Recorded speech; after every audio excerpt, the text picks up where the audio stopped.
देवकी को अपनी पीहू का लाड लड़ाते देख प्राची चौंक गई थी।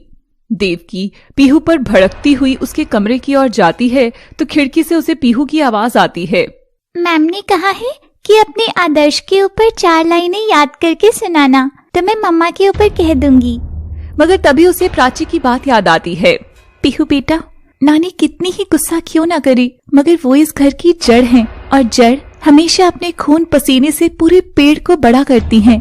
हाँ, याद आया, कल मैं मैम के पास जाऊंगी और उनसे कहूंगी कि मैम, मेरी आदर्श मेरी नानी देवकी देवी हैं, क्योंकि वो सुबह जल्दी उठकर पूरे घर के उठने से पहले ही सारा काम खत्म करके सबको खाना देती है। जो सबको खाना देता है वो तो भगवान जी हुए ना, तो मेरी नानी मेरे लिए भगवान जी जैसी है, जिनके मैं रोज सुबह पाँव छूऊंगी। हाँ, उन्हें गुस्सा बहुत आता है, क्योंकि वो काम करके जब थक जाती हैं तो कोई उनकी सेवा नहीं करता।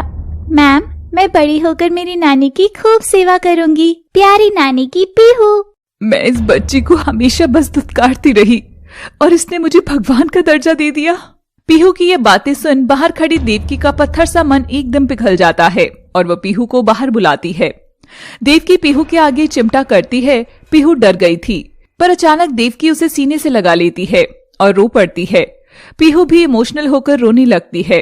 मेरी बच्ची, बता क्या खाएगी?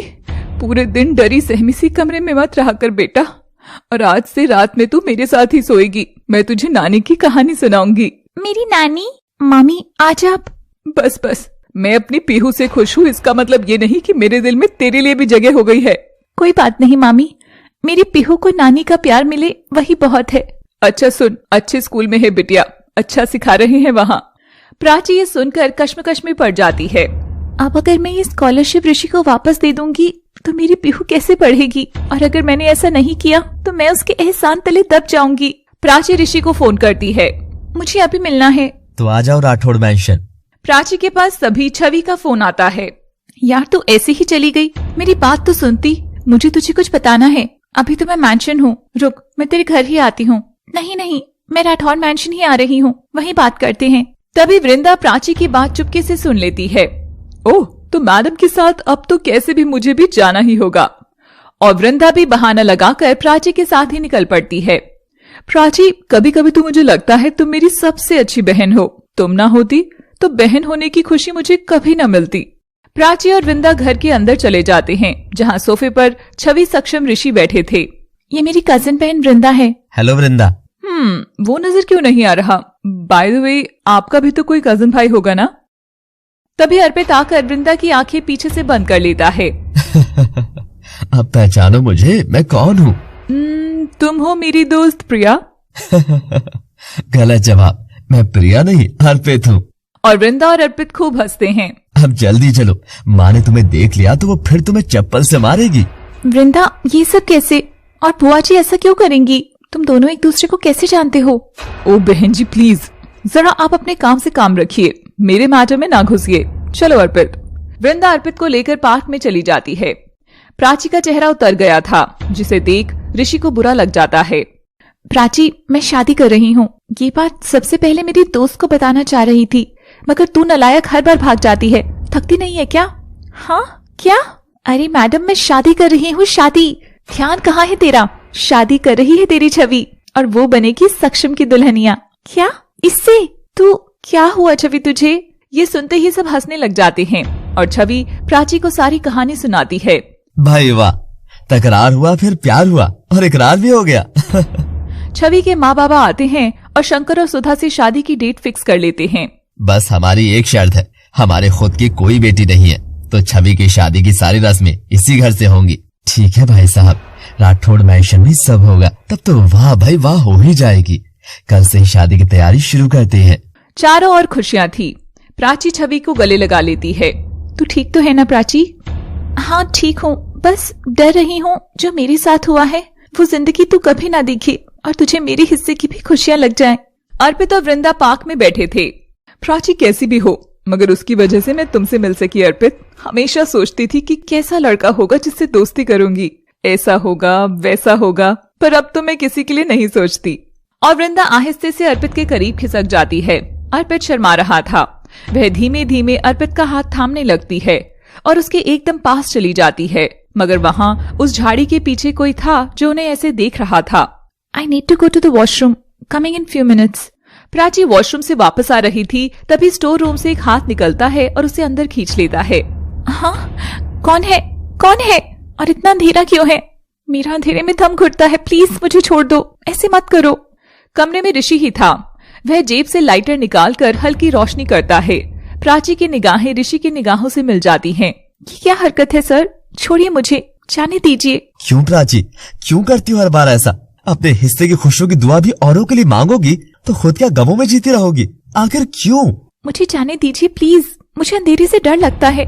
सुनो, मुझे तुम्हें अंधेरे में खड़ा करके तुमसे ज्यादा डर लग रहा है प्राची। आई एम सॉरी, मुझे छवि से पूरी बात पता चल गई है। मैं नहीं जानता तुम्हें बुरा क्यों लगा, मगर उस दिन मैंने तुम्हें तुम्हारे घर के बाहर तुम्हारी बेटी के स्कूल के लिए परेशान होते देख लिया था। मैं कैसे परेशान होता देख सकता हूँ तुम्हें? कैसे? तो बस मैंने, but I am sorry, now you can leave. और ऋषि खुद वहाँ से चला जाता है। प्राची एकदम जड़ की तरह खड़ी थी। कैसी पहेली हो तुम ऋषि, सब कह जाते हो और मैं कुछ भी नहीं बोल पाती। मैं पूछना चाहती थी कि तुमने क्यों किया ये सब, पर नहीं पूछ सकी। ऋषि बाहर आकर सबके साथ बैठता है। गायत्री भी वहीं बैठी थी। मुझे तो छवि बहुत ही पसंद आई। घर बार वाली छोरी है भाई, ठोस है एकदम। बस मेरा कानुड़ा मेरे अर्पित और ऋषि के लिए भी ऐसी ही चांद सी दुल्हन भेजते। क्या है ना शंकर भाई, जमाना बड़ा खराब है। आसपास की बुरी बलाओं से अपने बच्चे को बचाना पड़ता है। गायत्री प्राची को घूर कर देखती है और प्राची जाने लगती है, पर ऋषि उसका हाथ थाम उसे रोक लेता है। रुको ना प्राची, आज की तुम्हारी छुट्टी कैंसिल। क्या पता माँ को कब तुम्हारी जरूरत पड़ जाए। माँ बोलो ना। हाँ हाँ, मुझे और शायद किसी और को भी, तो तुम अभी मत जाओ। माँ तुम भी ना, सिर्फ मुझे छेड़ती रहती हो। ऋषि वहाँ से हट जाता है। माँ जी, पर मेरी पीहू, मैं वैसे भी उसे कम ही समय दे पाती हूँ। ऐसे लगता है पैसा कमाने के चक्कर में अपनी पीहू का बचपन कहीं खर्चती जा रही हूँ। बहुत छोटी है ना वो, तो ऐसा करना, उसकी स्कूल बस को मैंशन का पता दे देना, वो उसे यहीं ड्रॉप कर देंगे और फिर जब घर जाओ तो यहाँ से ले जाना। ऐसे घर में बच्चे के होने से हम सबका भी मन लगा रहेगा, क्यों जी? हाँ नाथ, आशा भी क्यों नहीं बना देती हो इसे? खुद तो कमाती नहीं है और घर को इन्हें सर्कस बनाना है। आग लगा रखी मेरे पूरे घर में। हाँ। सुधा शर्म से नजरें झुका लेती है। उसकी आंखों से आंसू जैसे ही टपकता है, ऋषि वहाँ आ जाता है। माँ ये आंसू कैसे? शंकर आकर सुधा का हाथ पीछे से मोड़ता है, जो कि प्राची देख लेती है। देखना ऋषि, अब विदाई छवि की उस घर से होगी, पर तेरी माँ को अपनी शादी की याद आ गई। एक लड़की अपना सब कुछ छोड़कर दूसरे घर में आती है। ऐसे में केवल पति ही तो है जो उसका सुख दुख का साथी होगा। पति के साथ ही पत्नी के मुख में बोलने की हिम्मत और फैसला लेने का साहस आ जाता है। माँ देखा, कितनी लकी हो तुम डैड से शादी करके। कितना समझते हैं वो तुमको।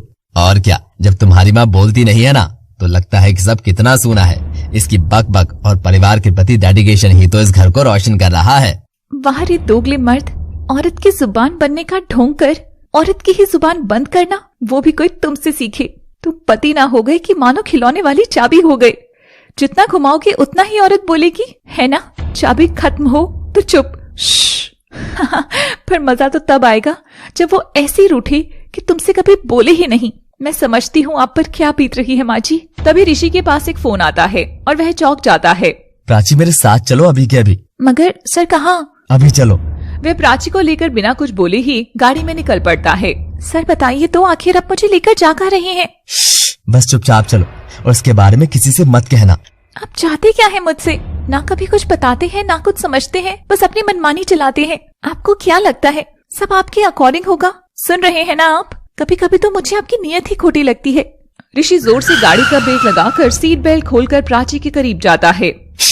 बस अभी इस बकवास का वक्त नहीं है, गाड़ी से उतरो। प्राची देखती है कि वे पुलिस स्टेशन पर खड़े हैं और दोनों अंदर जाते हैं।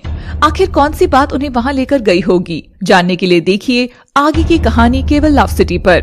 Thanks for watching.